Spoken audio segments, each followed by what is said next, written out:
Assalamualaikum warahmatullahi wabarakatuh. Perkenalkan, nama saya Faradila Ainasari dengan nomor induk mahasiswa 53020200123. Nah, dalam video kali ini saya akan menjelaskan beberapa jawaban terkait dengan pertanyaan daripada mata kuliah saya, resolusi konflik dalam semester kali ini.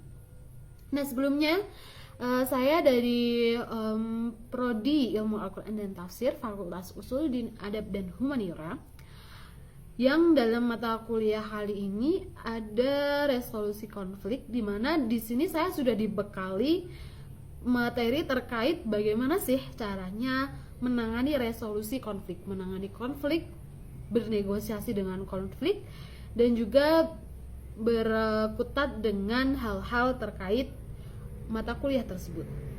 Nah, yang pertama, ketika saya menjadi seorang penyuluh agama, diajari untuk memberikan wawasan terkait agama. Nah, dalam hal ini maybe saya sudah melakukan dan maybe masih dalam proses, karena sebagai mahasiswa tentunya harus dengan pemahaman kritis yang masih banyak dilakukan pengembangan.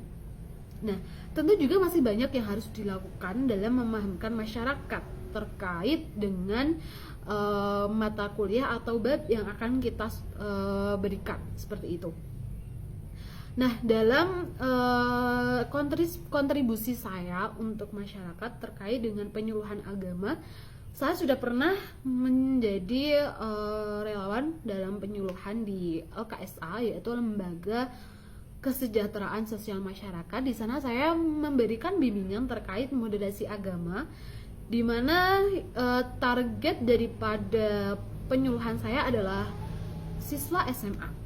Nah, lalu bagaimana sih ketika saya memberikan terkait penyuluhan tersebut? Tentunya banyak sekali tantangan dan juga ujian, mengingat hal tersebut adalah pertama kali saya terjun dalam masyarakat langsung untuk memberikan penyuluhan.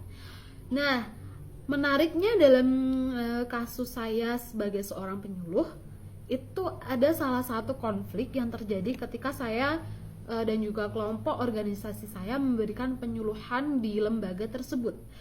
Banyak sekali ketika saya ikut turun di sana. Nah, itu pastinya kan terjadi beberapa perbedaan pendapat antara saya dengan teman saya yang sama-sama ingin memberikan pemahaman atau ingin memberikan penyuluhan terkait moderasi beragama ini, lebih ke dalam organisasinya ya. Nah, di situ bagaimana sih saya memberikan respon atau feedback terhadap konflik yang terjadi. Nah, pertama, saya berusaha untuk memahami bagaimana sih karakter teman saya. Lalu setelah saya bisa memahami, saya bisa memberikan negosiasi terkait perbedaan pendapat tersebut. Tetapi ketika saya memberikan negosiasi, yang terjadi adalah teman saya masih memberikan keegoisan dalam lingkungan organisasi saya tersebut. Jadi ketika hal tersebut terjadi dan masih ada seseorang yang tidak bisa melakukan pendinginan dan tidak bisa mentolerir egonya sendiri, maka saya hanya bisa mengalah. Nah, mengalah di sini bukan berarti saya tidak setuju, tapi saya memberikan pandangan tengah terhadap masalah yang terjadi. Nah, di situ impact-nya apa sih dalam konflik yang terjadi? Nah, di sini mungkin masih sama-sama kita kan berpikir kritis ya. Jadi masih sama-sama terbebani dengan tugas dan juga hal yang akan kita lakukan.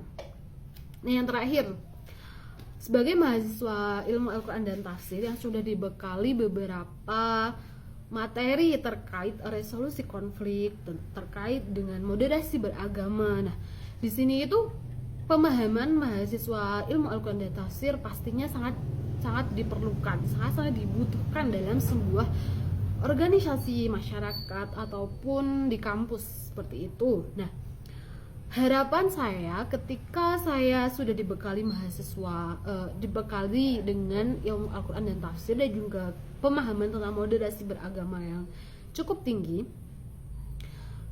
ketika ada demokrasi mendatang, dimana sebagai mahasiswa kita juga dituntut untuk ikut memeriahkan pesta moderasi, pesta demokrasi pemilihan di 2024 mendatang. Nah, harapan saya tentunya pasti kalau memilih untuk negaranya sendiri itu kan harus tidak objektif gitu ya, tidak subjektif maksudnya, maaf. Nah, sebenarnya saya masih cukup bingung ya dengan sistematika pemilu di Indonesia yang masih gampang dipengaruhi oleh kayak seperti kampanye yang tidak jujur, lalu ada juga yang masih dalam kategori golongan putih. Nah, tentunya sebagai mahasiswa kami cukup dituntut untuk berpikir lebih kritis terhadap pesta demokrasi mendatang ya. Nah, di sini karena sebagai mahasiswa yang berbicara tentang calon pemimpin, pasti yang paling dibutuhkan oleh negara Indonesia dan juga masyarakat. Masyarakat itu sebenarnya butuh pemimpin yang mengerti, yang memahami, dan juga mereka tidak lepas tanggung jawab mereka seperti itu.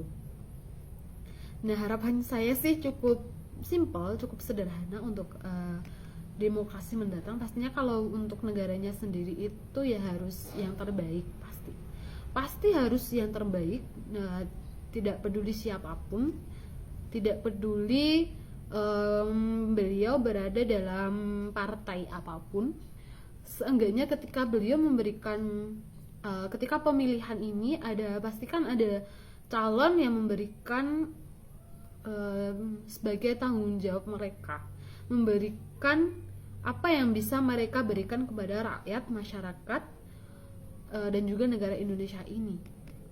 Simpel sih sebenarnya. Kami hanya butuh orang-orang yang bertanggung jawab. Kami hanya butuh orang-orang yang mengerti dengan masyarakat dan juga negaranya sendiri. Tapi itu mungkin cukup sulit. Cukup sulit ketika pesta demokrasi besok masih diwarnai dengan hal-hal seperti hal-hal yang tidak diinginkan lah ya. Masih tergantung dengan partai, karena Indonesia ini memang negara demokrasi yang cukup susah dipahami.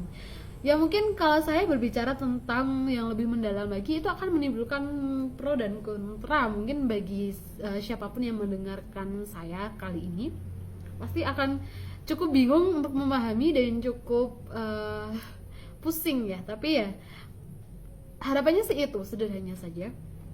Dan pastinya sebagai mahasiswa yang juga bisa berdedikasi untuk masyarakat, untuk negara, maka kami akan memberikan yang terbaik dan tidak akan berpihak kepada satu pihak. Jadi kita akan menilai secara keseluruhan, secara global, secara umum tentang bagaimana sih kita itu memilih pemimpin yang bisa memimpin, tidak hanya sekedar janji-janji manis seperti itu. Mungkin cukup sekian saja video saya, karena kalau saya berbicara lebih lanjut maka takutnya akan berbahaya bagi saya sendiri. Terima kasih atas waktunya untuk mendengarkan saya. Akhirul kalam, wabillahi taufiq walhidayah. Wassalamualaikum warahmatullahi wabarakatuh. Bye bye.